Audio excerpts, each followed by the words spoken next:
What is up, YouTube? Malcolm from Malcolm back here again. MCMH show review. As promised, let's talk about Extreme Rules 2016. You guys, the show was great. It was a great show. It was a solid pay-per-view. And we also had a surprise return, but I'm going to get to that later. I'm going to do something a little different from the show. I'm going to do, we're going to talk about the matches, but I'm going to do a little bit of a segment. We're going to do the matches that I got wrong. I got 4 matches wrong on my predictions. I got 4 wrong. And then I had 4 right. So basically I had a 50-50. I had 4 right and I had 4 wrong. So I got 50% of my predictions right. So since I'm going to be faulted for my mistakes, I'm going to do my mistakes of the matches that I got wrong first. So let's talk about the matches that I got wrong. Let's go with number 1. Number 1 going to the Fatal 4-Way match. I picked Sami Zayn, and I said it on my video that I had a gut feeling that The Miz was going to retain some way, somehow. I don't know why I didn't go with my gut feeling, but I picked Sami Zayn, and Sami Zayn almost won the Intercontinental Championship if Kevin Owens didn't pull him outside the ring. So Miz took advantage. He pinned Cesaro 1, 2, 3. The Miz is still the Intercontinental Champion. I got that one wrong. And it was a solid match, a great match, and match of the night. And you know what? Everybody is saying candidate for match of the year. It is. It's that damn good. It is candidate for match of the year. So I got that one wrong. Let's go to the other one that I got wrong. The other one that I got wrong was, and I swear I'm going to get my ass low blowed from this, is let's talk about the Asylum match between Dean Ambrose and Chris Jericho. I picked Chris Jericho because I thought WWE was not going to let Chris Jericho lose back-to-back pay-per-views and then let the final match happen at Money in the Bank. Nope, Dean Ambrose won it. A lot of people on social media said that this match was long and boring. How was it long and boring? And people said it should have been fast paced. No, they're in a goddamn cage. What Asylum actually filled with weapons. It's basically a knockoff of TNA's Lethal Lockdown. It's a goddamn cage. What the hell did you expect? It's why would you want a fast-paced cage match? Of course it's supposed to be slow. Of course it's supposed to draw drama. And Chris Jericho and Dean Ambrose put on one hell of a match. They were telling one hell of a story in the ring. It was very good, you know. It exceeded my expectations. A lot of people said that this was the worst match on the card. How is that a horrible match? It was a good match. I love the ending. Jericho going through those thumbtacks and then also gets Dirty D's on the thumbtacks. Come on now. Come on. That straitjacket part, then Ambrose getting hit in the sternum with a 2x4 wrapped in barbed wire. Come on. And you guys said that was the worst match on the card? No, that was not the worst match on the card. Are you kidding me? How do you sleep at night, internet? Can you sleep at night, WWE fans? How can you sleep at night saying that this match was bad? But to be honest, this match was good. It was a good match. It was slow. It was slow. It had me. It had moments. It had extreme moments. And you know what? That match was good. But I'm here to talk about what I got wrong. I got that one wrong. Dean Ambrose won. I'm happy Dean won. I should have stick with Dean, but I picked Chris Jericho. Next, The United States Championship match. I got that one wrong. It was a decent match. Rusev is the new United States Championship. New United States Champion. I went with Kalisto, and I thought Kalisto was going to retain his championship, but nope, he didn't. Lana hardly interfered in this match, so he won it cleanly. And also that bump too of at the end where Kalisto landed on the side of the ring and he wasn't moving. I literally thought when Rusev kept on attacking him, I thought Rusev was going to lose by disqualification. But nope, the referee didn't call for the bell or anything. He hit the accolade, and that the way Kalisto's back was, he had no choice but to tap out. So I got that one wrong. Congratulations to Rusev, but he won't be holding the belt for long. Yeah, he won't be holding the belt for long, guys, because why? John Cena comes back, but to be honest, I don't think John should go after the United States Championship. At least not right away. He should finish his rivalry with Alberto Del Rio. Alberto Del Rio is the only one that took out Cena twice. Took him out on Hell in a Cell, and then took him out in his return of Raw.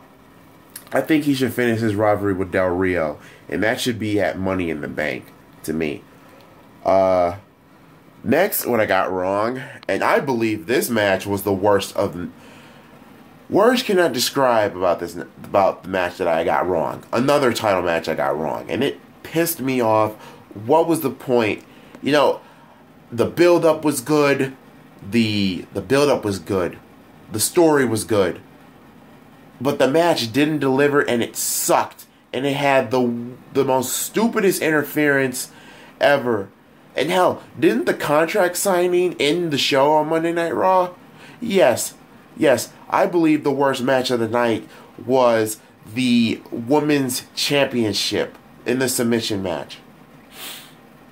Number one, there was not enough time for this match. Number two, why the hell Dana Brooke come out to help Charlotte? This, I could tell you now, this made Charlotte's title reign as Women's Champion a joke.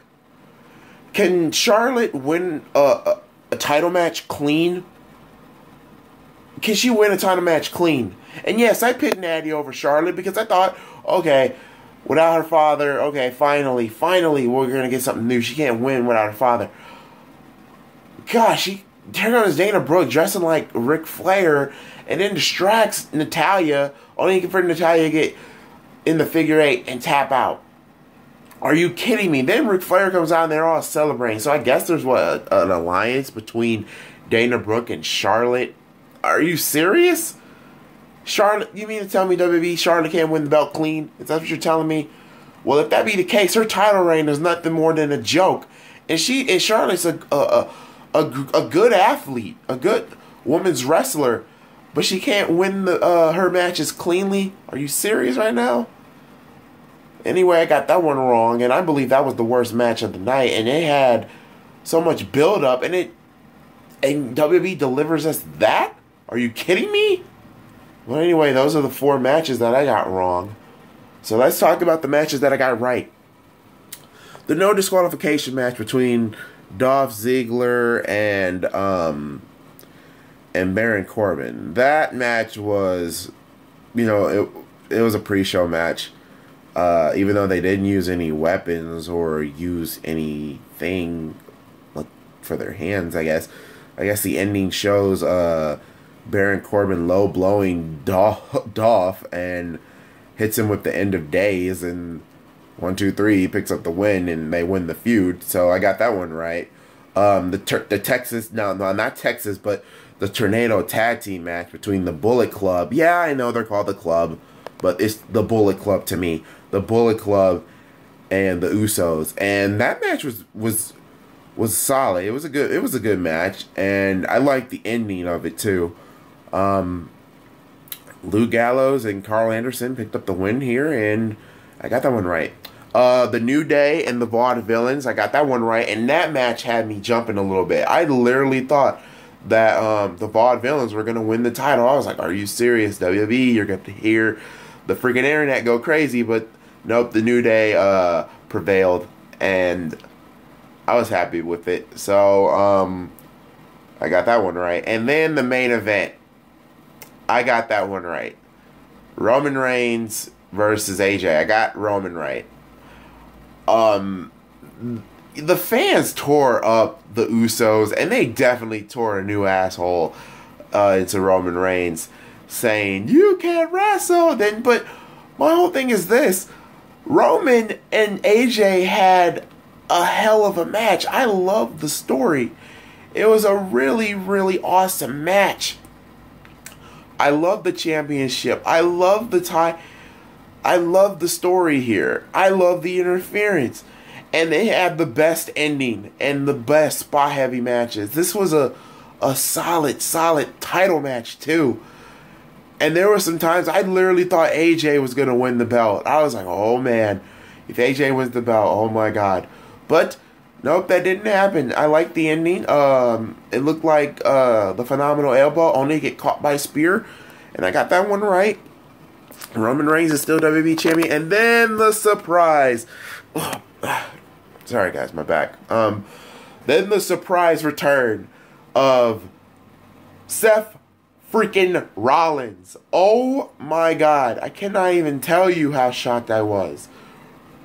Seth Rollins returns to WWE and pedigrees Roman Reigns and holds up the WWE Championship, and we end off with that. I was shocked to find out that he came back. Seth Rollins is back, and you know what? I'm not mad about it. I'm happy that he's back. But now that the fans are saying that, put the belt on Seth Rollins immediately. Now that is where I draw the line here. Okay, number one, he just got back from injury. And I don't see them putting the belt on him just yet. I do know there's going to be a match at Money in the Bank between those two. But finally, we'll finally get the match that we wanted to see for 2.5 years. Think about it. Every time when WWE tried to book this match, either Roman got hurt or Seth Rollins got hurt. But now Seth Rollins is 100% and Roman Reigns hasn't been hurt or hasn't been injured. So we'll finally get this match. But I don't think it's Money in the Bank worthy. I think it's more SummerSlam worthy. But then I heard a rumor that John Cena is supposed to take on Roman Reigns at SummerSlam. I hope that's not the case. I really hope not. But anyway, those were the matches I got right. Seth Rollins is back. I can't wait for Monday Night Raw tonight. So let's rate the show, shall we? Now let's go to the segment of rating the show. Baron Corbin and Dolph Ziggler. I gave that match a 2 out of 5. It was a pre-show match, and it was a good way to end the feud, I guess. So next, the Usos versus the Bullet Club. I gave that a 2.7 out of 5. Good match. Good way to start the show. No nonsense in the feud, and a good ending too. Uso doing a splash, and then he misses and hit the ring bell. That was pretty cool. The United States Championship match, 2.5 out of 5. Nothing special. It was just a regular match, and we got a new championship out of it. And Rusev won it cleanly, so 2.5 out of that. I can't wait for the rematch clause between Kalisto and Rusev. Next, the WWE Tag Team Championship match. 2.8 out of 5. No, a 3 out of 5. No, not 3 out of 5. I'm going to go with a 2.5 out of 5. It was a good tag team match. The Usos retained as expected, even though there was a lot of jumps. There was the jump scare for the Vaudevillains to win the championship belt. So a 2.5 out of that. The Fatal 4-Way match. Best match of the night. Candidate for match of the year. I literally was thinking I was going to give this match a 4.5 out of 5. So instead I'm going to give this match a I'm gonna give this match. It was a solid, amazing, awesome match. So I'm gonna give it a 5 out of 5. Seriously, the Fatal 4-Way match stole the show. It was a good match. I was gonna give it a 4.5, but I rewatched it, and man, it still had me jumping. I loved it. I'm going to give it a 5 out of 5. It is match of the year candidate. Next, the Asylum match between Jericho and Dean Ambrose. I'm going to give that a 4.5 out of 5. That was a good match. It was a solid match. Still, how can you sleep at night, internet, saying it's the worst match of the card? How can you sleep at night? Next, the Women's Championship. Oh, simple. 1.5 out of 5. Seriously. All that build-up. All that. And WWE just made Charlotte's title reign a joke. She can't win it. Can't win it cleanly. It was a 1.5. Submission match was a 1.5. And that was the worst match of the night to me. That's my opinion. I think that was the worst match and the worst ending and the worst way to end the feud between those two. Next, the main event. My God. I was going to give this, and you know what? It was a really good match. Spot heavy and the best return, best spots, best thing, best story going. Guys, I'm going to give this a 5 out of 5. The championship match was good. I liked the Intercontinental title and the Intercontinental title match and the Intercontinental Championship match. They both received 5 out of 5. Overall, WWE Extreme Rules is a solid pay-per-view. You had a lot of matches here that were 2.5. None of the matches slowed down. It's just that the ending of the matches that were good, and just one match that didn't deliver, but there's no way to sleep around this pay-per-view. So overall, guys, I'm going to give Extreme Rules a 4.5 out of 5. It's a good pay-per-view, and I can't wait for Money in the Bank. That does it for me. I'm going to try get some rest, guys. Not feeling too hot. I can hardly get up and hardly move around, but it's just day to day with me. You guys enjoy your day and enjoy Monday Night Raw tonight. I can't wait to hear what Seth Rollins has to say in his return. So that's it. I'm signing off from the MCMA show. You guys have a wonderful day, and God bless you, and peace out.